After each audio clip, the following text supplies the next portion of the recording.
La inseguridad del Perú y la poca acción de sus autoridades derivan en un gran índice de criminalidad en el país. Este es un punto en el cual nos hemos colocado entre los 10 primeros países con mayor índice de criminalidad. El delincuente no le teme a la ley peruana, e incluso esta es más débil día a día. Esto ha llegado a un punto en el cual se han presenciado 6 muertos diarios en el Perú en los últimos 4 meses. La principal causa de esto es el crimen organizado, en especial el cobro de cupos. Varios rubros se han visto afectados de una gran manera debido a que el cobro de cupos se ha vuelto común en varios distritos de Lima. Las principales víctimas son los pequeños negocios y transporte. El pasado miércoles 23 de abril falleció un mototaxista en el Rímac a manos de extorsionadores. Este se rehusaba a pagarles y las consecuencias fueron las peores. Con este último caso y varios más reportados en estos últimos meses, muchos peruanos están preocupados y muchos otros son víctimas de este delito y no saben cómo actuar. Entonces, ¿qué se debe hacer en estos casos?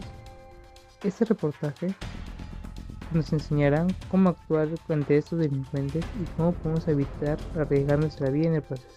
Para poder encontrar una solución real a la extorsión en el Perú, primero es fundamental analizar cómo operan estos criminales. Todo comienza con un proceso de vigilancia. Estos delincuentes primero identifican a su víctima. Puede ser un emprendedor, un comerciante o hasta incluso alguien que recién ha abierto un pequeño negocio. Escúchame claro, clínica universitaria. Te voy dejando 2 doctores muertos y aún así me entiendes, mamá. El siguiente será tu seguridad y pagará caro la consecuencia. Luego seguirán tus enfermeras y todo aquel que trabaje en dicha clínica, mamá. Entra en diálogo con nosotros, caso contrario seguiremos derramando sangre inocente. Atentamente, los gobiernos de Cono Norte. Luego empiezan a seguir sus movimientos, observan sus rutinas, con quién se relaciona, cuándo abre y cierra su negocio y cuánto podrían estar ganando. Esta parte es clave para ellos porque recopilan toda la información necesaria antes de poder actuar. El primer momento que se instaló el aplicativo se robaron toda la información e inclusive me mandan la lista de DNIs, de fecha de nacimiento, dirección de toda mi familia, como si tuvieran un contacto con Reniet, e inclusive me han mandado hasta las fotos de mis hermanos. Una vez que tienen la información que necesitan, se comunican con la víctima. A veces es una llamada anónima, otras veces un mensaje de texto o una nota dejada en su local. En su primer contacto le exigen una suma de dinero aparentemente pequeña, algo que en un principio no parece tan grave. No me va a doler, que te va a doler a ti que yo me meta para dentro de tu casa y te mate 1 o 2 o 3 de tu familia. La primera llamada que me hacen es a las 6 de la tarde, ¿no? Me llaman, me dicen, no cuelga el teléfono porque no somos la organización criminal del Tren de Aragua, ¿no? Si cuelga va a ser peor para ti, ¿no?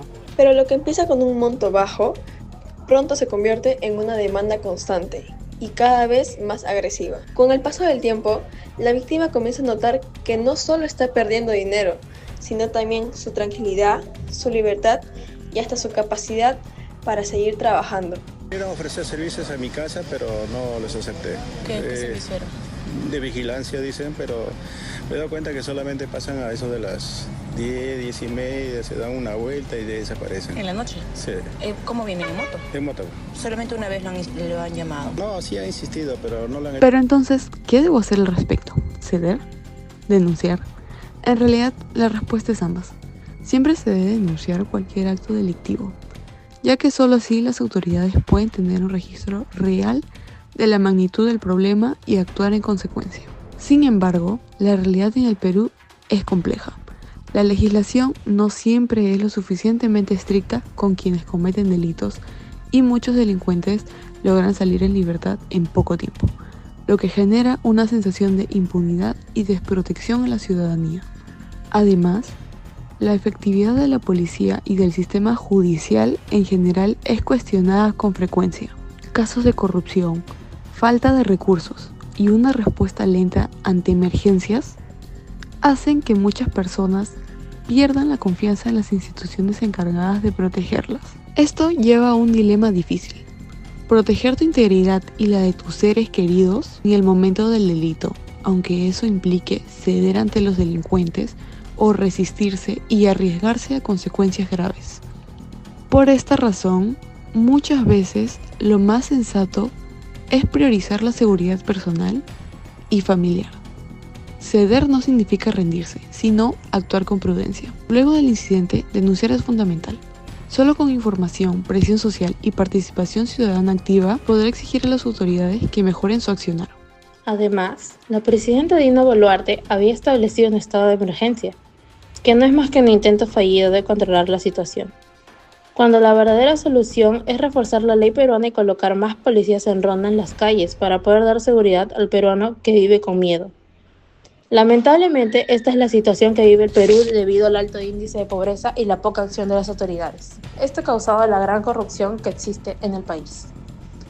La verdadera solución radica en fortalecer el marco legal peruano, dotar de mayores recursos y capacitación a la Policía Nacional del Perú y asegurar una presencia constante de patrullas en las zonas más vulnerables.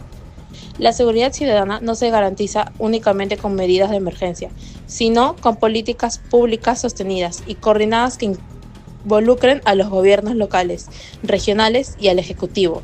Si la víctima no se ofrece a colaborar, los extorsionadores acosan de manera constante y la víctima sigue sin caer en las manos de los delincuentes, ellos toman acción y llegan a las situaciones que vemos hoy en día en las noticias, como homicidios y bombas en las puertas. Por eso, a continuación, les mencionaré las consecuencias que mayormente se presentan en estos casos de extorsión y de qué trata cada uno de ellas. Como número 1 tenemos las consecuencias sociales.